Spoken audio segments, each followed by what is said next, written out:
Hello അസ്സലാമു അലൈക്കും welcome back to my channel. ഇന്ന് ഞാനൊരു വെറൈറ്റി ആയിട്ടുള്ള ഒരു ഇഫ്താർ സ്നാക്കുമായിട്ടാണ് വന്നിരിക്കുന്നത്.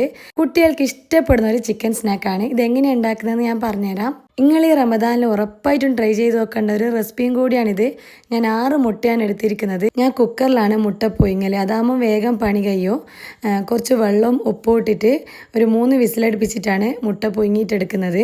സാധാരണ നമ്മൾ ഒരു ചെമ്പിലെല്ലാം മുട്ട നമുക്ക് പുഴുങ്ങിയിട്ടെടുക്കാം.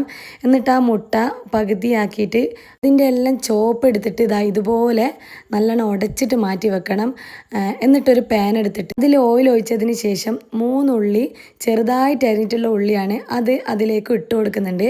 എന്നിട്ട് ഒരു ടേബിൾ സ്പൂണ് ഇഞ്ചിയും വെളുത്തുള്ളിയും നല്ലോണം ചതച്ചെടുത്തതാണ്. 2 പച്ചമുളക് വട്ടത്തിൽ അരിഞ്ഞതും കൂടി ഞാൻ അതിലിട്ട് കൊടുത്തിട്ട് നന്നായിട്ട് വഴറ്റിയിട്ട് 1 മിനിറ്റ് മൂടി വെക്കണം. അതിനുശേഷം ഇതുപോലെ കിട്ടും. എന്നിട്ട് 1/4 ടീസ്പൂൺ മഞ്ഞളും 1/4 ടീസ്പൂൺ മുളകിൻ്റെ പൊടിയും 1/4 ടീസ്പൂൺ കുരുമുളക് പൊടിയും ഇട്ടിട്ട് നന്നായിട്ട് വഴറ്റണം. അതിനുശേഷം നമ്മൾ മാറ്റി വെച്ച മുട്ടേൻ്റെ ചോപ്പ് ഇതിലേക്ക് ഇട്ട് കൊടുക്കുന്നുണ്ട്.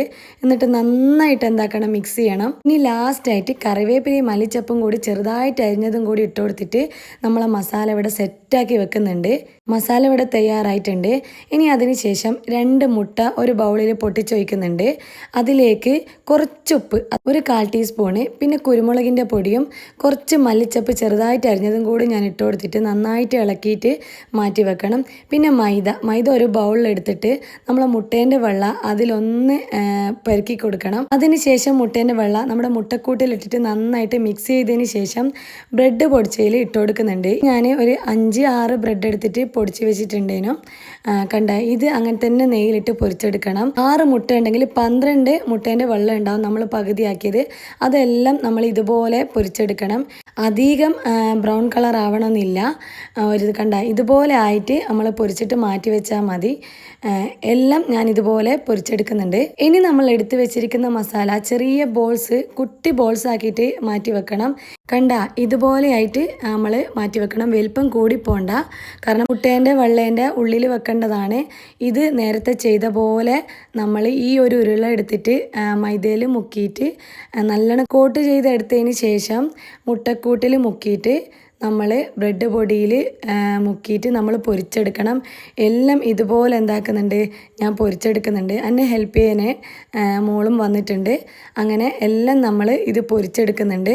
മുട്ടേൻ്റെ വെള്ള കറക്റ്റ് 12 പീസാണ് ഉണ്ടാവുമെങ്കിലും പക്ഷേങ്കിൽ ഈ ഉണ്ട കുറേ കൂടുതലുണ്ടാവും, അതിലും കൂടുതലായിട്ടുണ്ടാവും. അതുകൊണ്ട് തന്നെ നമുക്കിത് സെപ്പറേറ്റ് ആയിട്ട് കഴിക്കാൻ പറ്റുന്നതാണ്.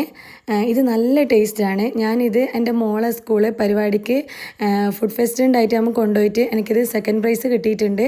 ഇത് മക്കൾസിൻ്റെ കിൻഡർ ജോയ് മോഡലായതുകൊണ്ട് അവർക്കും നന്നായിട്ട് ഇഷ്ടപ്പെടും. സ്നാക്ക് ഉണ്ടാക്കുമെന്ന് ഇങ്ങനെ പറഞ്ഞുകൊണ്ടിരിക്കുമ്പോൾ മോൻ പറഞ്ഞതാണ്, ഉമ്മ എഗ്ഗ് കിൻഡർ ഉണ്ടാക്കണമെന്ന്. അങ്ങനെയാണ് ഞാനിത് ഇന്ന് ഉണ്ടാക്കാമെന്ന് വിചാരിച്ചത്.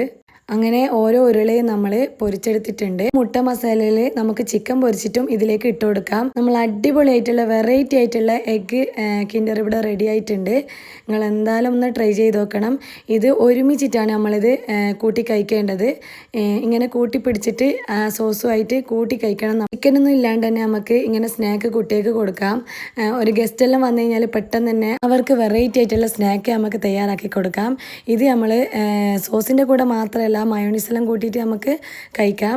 അല്ലാണ്ട് തന്നെ നോർമലായിട്ടും കഴിക്കാം. വീഡിയോ നിങ്ങൾക്ക് ഇഷ്ടപ്പെട്ട് കഴിഞ്ഞാൽ ലൈക്ക് ചെയ്യണം, സബ്സ്ക്രൈബ് ചെയ്യണം, പിന്നെ നമ്മളെ കമൻറ്റും ചെയ്യണം. നിങ്ങൾ ഇതിൻ്റെ ഫീഡ്ബാക്ക് പറയണം. ഉണ്ടാക്കി നോക്കിയിട്ട് എന്തായാലും റമദാനിൽ നിങ്ങളൊന്ന് ഉണ്ടാക്കി നോക്ക്. ഉറപ്പായിട്ടും നിങ്ങൾക്ക് എല്ലാവർക്കും ഇഷ്ടപ്പെടും.